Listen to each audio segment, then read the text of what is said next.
আলহামদুলিল্লাহ, আল্লাহ সাক্ষী, আমি নিয়মিত আল্লাহর কাছে দোয়া করি, আল্লাহ আমার এই অপারগতাকে মাফ করো, আমার নামটা অন্তত মুনাফিকের খাতায় উঠেও। নিয়মিত বলি, আল্লাহ নামটা অন্তত মুনাফিকের খাতায় উঠায়ও না, মাফ করো, এটা মাফ চাই আল্লাহর কাছে।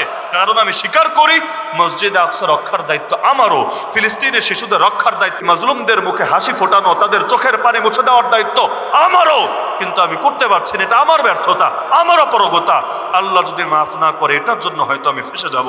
তো কেউ যদি বলে না না না এটা আমার দায়িত্বই না, আমি মনে করি ও আরো বড় পাপে জড়িত আছে। এই জন্য আমরা এমন যদি হয় যে সারা জীবন অনেকে জিজ্ঞাসা করে, আপনারা এই যে দিন কায়েমের কথা বলেন, খেলাফত কায়েমের কথা বলেন, আপনারা কয়জন মানুষ মিলে কি করতে পারবেন? আসলে কথা তো সত্য, ইসলামের পক্ষে লোক তো আসলেই কম, আসলেই কম, বিশ্বাস হয় না, আসলেই কম।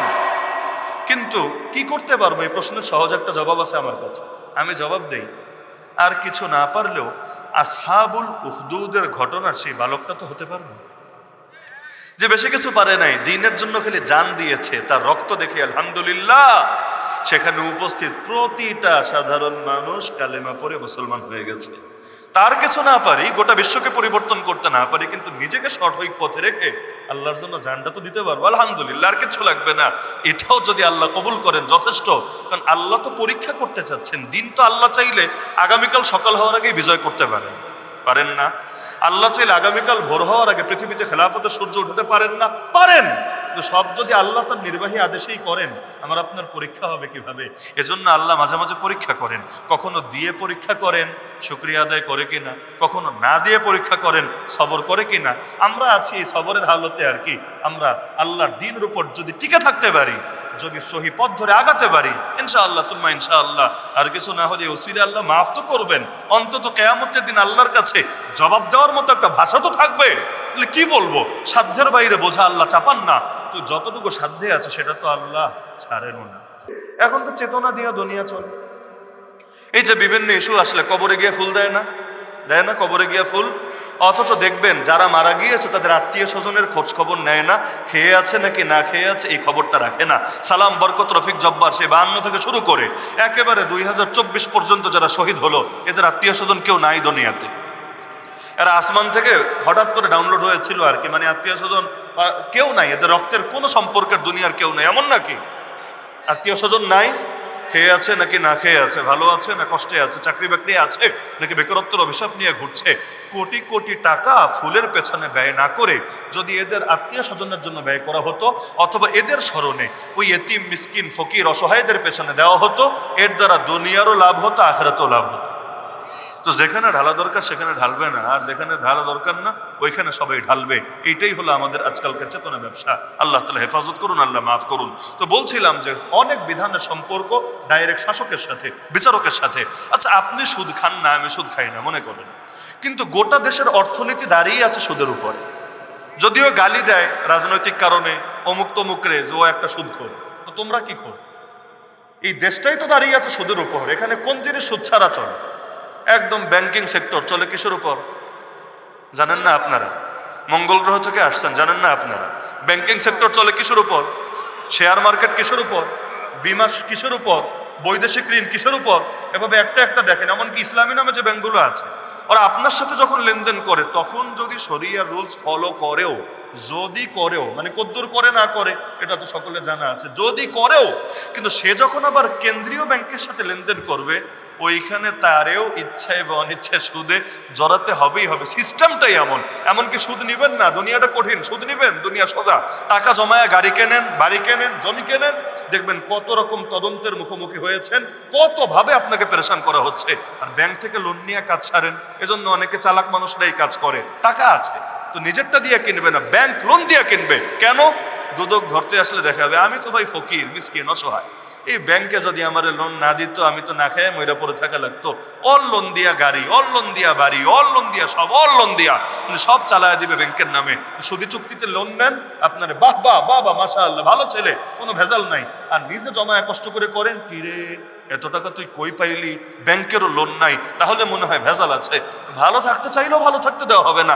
এমন অনেক মানুষ আছে জীবনে 1 টাকা 2 নাম্বারই করেন, 1 টাকা। এখন হজে যাবে, হজ ফরজ হলে তো যাওয়াই লাগবে, পাসপোর্ট করবে, ঘোষ না দিলে পাসপোর্টও হতে চায় না। পুলিশ ইনকোয়ারি বন্ধ করেছে, ভেরিফিকেশন বন্ধ করেছে, যাতে ঘুষ দেওয়া না লাগে। 2-3 দিন আগে একজন জানালো, হুজুর ডাইরেক্ট গিয়েছি, ডাইরেক্ট মূল অফিসে, সেইখানেও চামচারে এমনভাবে ঘোরাঘুরি করছে, খালি দুয়ারে দুয়ারে পেরেশান হচ্ছি, আর দালালরা এসে বলছে পুলিশ ভেরিফিকেশন বন্ধ, তো কি হয়েছে, আমাদেরও তো পেট আছে, সুতরাং আমাদেরকে খুশি করে দাও, বাকিটা আমরা দেখবো, আর না হলে তুমি ঘুরতেই থাকবা ঘুরতেই থাকবা। এমন এক জামান, আল্লাহ হেফাজত করুন আমাদেরকে।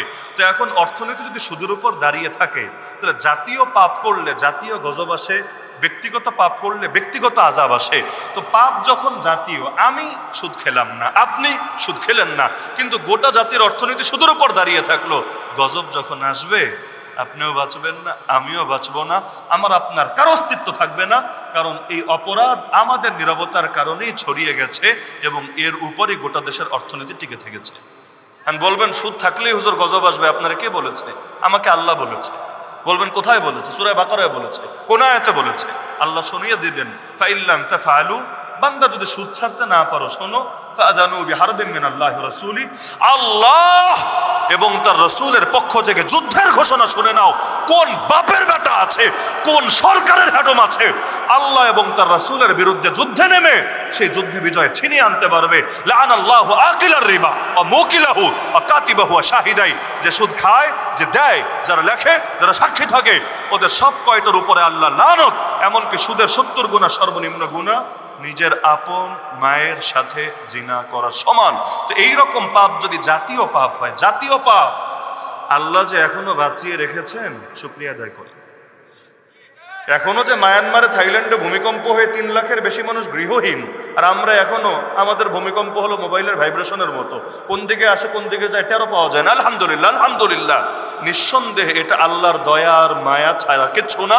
ওমা কানাল্লাহু মুআযিবাহুম ওয়া হুম ইস্তাগফিরুন, বান্দা যতদিন ইস্তেগফার করে আল্লাহ আযাব দেয় না। আমি মনে করি এই জাতিকে যে আল্লাহ হেফাজত করে এখনো পর্যন্ত, করোনা বলেন, ভূমিকম্প বলেন, যত দুর্যোগ বলেন, কিভাবে জানি আল্লাহ বাঁচায় দেয়, তেমন কিছু হয় না।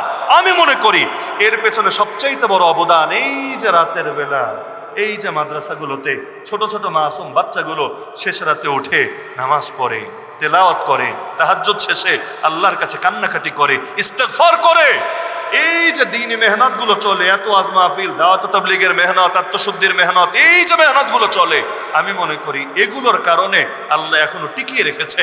না হলে ওই পাপিষ্ঠদের জন্য 1 সেকেন্ডও আল্লাহ টিকাতেন না।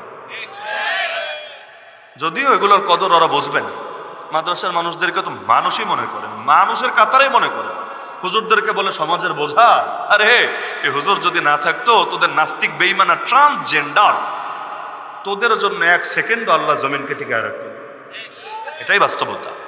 তো বলছিলাম যে আল্লাহর জমিন, আল্লাহর দ্বীনকে বিজয়ী করা, এটা উম্মতের আবশ্যক দায়িত্ব নাকি দায়িত্ব না?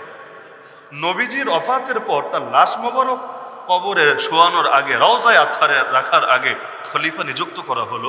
এমনকি ইমামরা ফতোয়া দিয়ে গেছেন সর্বোচ্চ 3 দিন। একজন খলিফা মরে গেল বা গুম হয়ে গেল বা কিছু হলো, সর্বোচ্চ 3 দিন, 3 দিন পর্যন্ত ছাড় আছে। যদি 4 নম্বর দিন আইসা যায়, আর কোনো খলিফা নিযুক্ত না হয়, তাহলে গোটা উম্মতের উপরে এই পাপ অর্পিত হবে। কারণ খলিফা নিযুক্ত করা গোটা উম্মতের দায়িত্ব, কোনো ব্যক্তির না, একদম আলাল কিফায়া, গোটা উম্মতের দায়িত্ব।